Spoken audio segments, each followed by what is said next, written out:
And we're going to breathe in that space into our crown, the top of our head. And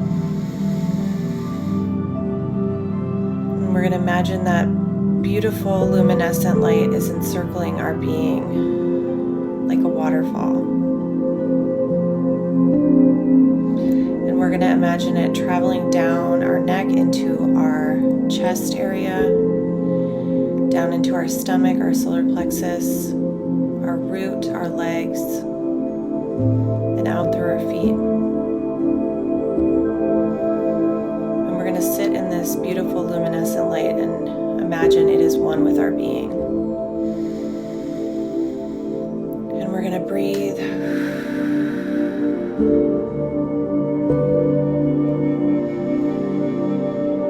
And then I want you to imagine that you're sitting under a tree. And you've just opened your chakras. So now imagine you're sitting under a tree and you have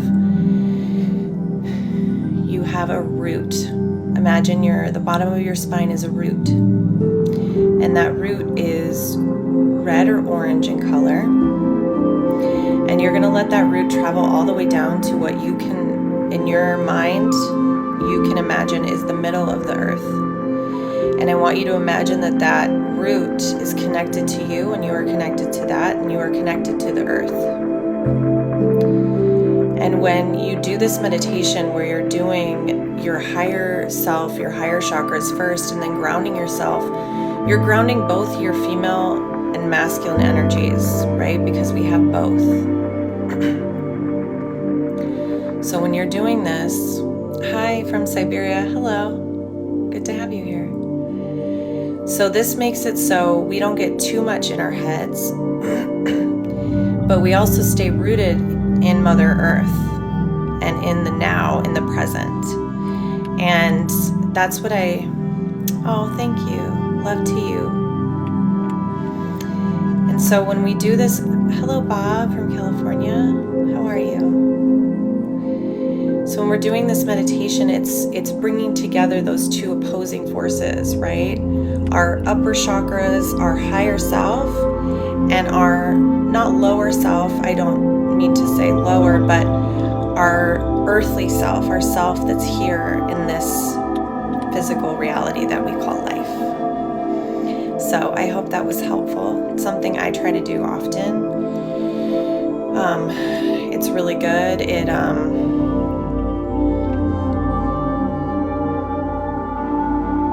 You're from Hamburg, Germany. Nice to meet you, Alex. Thank you, Mark, for the follow. So I teach a lot of different things, but I like to teach meditation. I like to teach, obviously, things that I know and I'm certified in. And I'm certified as a meditation coach, and I work with people on aligning their chakras and aligning themselves. Hi. The Omniversal Spirit bless you. You too, Kyrie. Thank you. I felt that in my heart. The universal energy of time. It's so crazy. It really does transcend space, time, energy. I mean, it's like crazy. Is meditation a form of daydreaming? No, because daydreaming is letting your mind wander. In meditation, you're focusing on something specific. Whether that's your breathing, whether that's your visual meditation that you're going through, but you're not letting your brain just take you along, right? You're the car, you're driving. Samantha, so you popped into my head. I got on TikTok and here you are. Weird. It's not weird, Kevin. We're all connected, right? And because even though we connected on here and not somewhere else in the real world, doesn't mean we're not connected. So it's like being in a zone. No, you're very much in your body. So imagine it like imagine it like when you're dreaming, not daydreaming, but dreaming in your dream, or lucid dreaming. I don't know if anybody's ever lucid dreamt,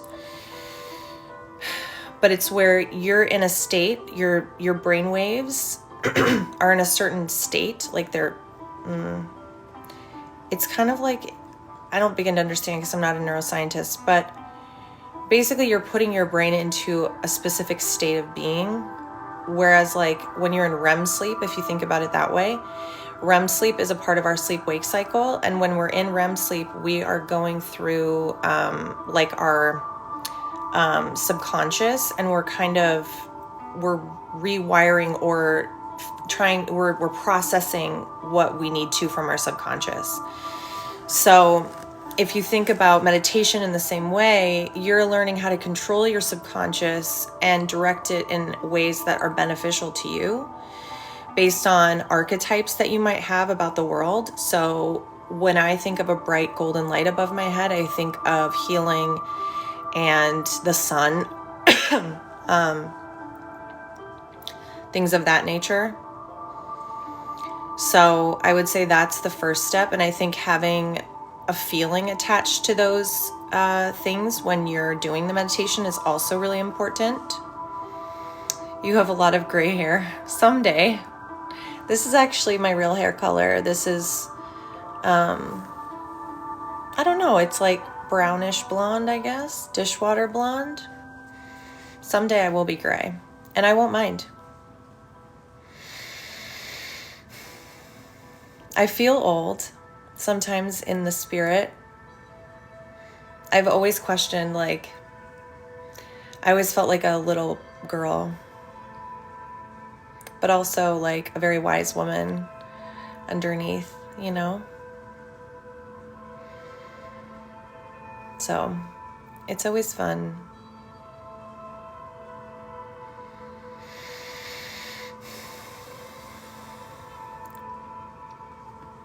Thank you, Kevin.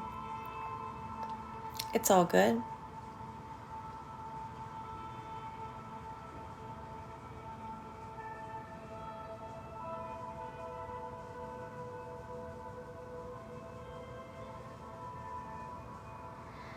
Hi, Mustafa. How are you?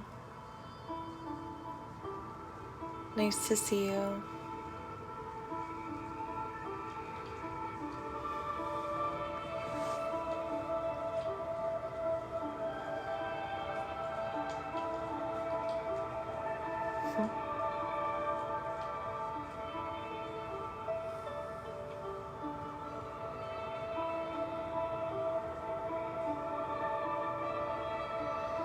Hi, Louie. Hi, Almir. How are you? Thank you, Danish Ali, for all the smileys and silly faces and hearts.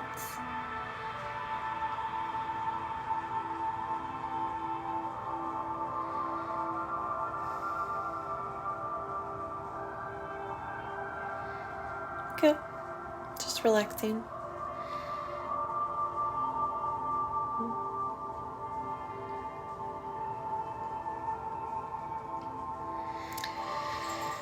I've been learning about this new type of meditation that's about connecting with our heart center. And I feel like so many people nowadays need a heart center opening. And I've been reading about just when we get hurt, right? Like by somebody we know or love in a emotional way, a lot of times that hardens our heart to people. And when we harden our heart, we actually are doing ourselves a disservice because we are not letting people have love, but we're also not receiving it. And when people don't receive love, they become very unbalanced in their energies. So when somebody has a blocked heart chakra, their higher level chakras and their lower chakras are out of balance, because there's a lot of energy flowing through both, but you have to have energy flowing through all. So, hello, internet user person. How are you? So that's why, thank you for the follow. So that's why sorry, Kevin, I've been hurt emotionally, but I can't admit that because I'm a man and nobody cares. I care, and not because I'm not a man, but because there are a lot of people who care. You have to find the people who care about your heart. And if there are people who don't care about your heart, then those are the people that need to go away. And sometimes in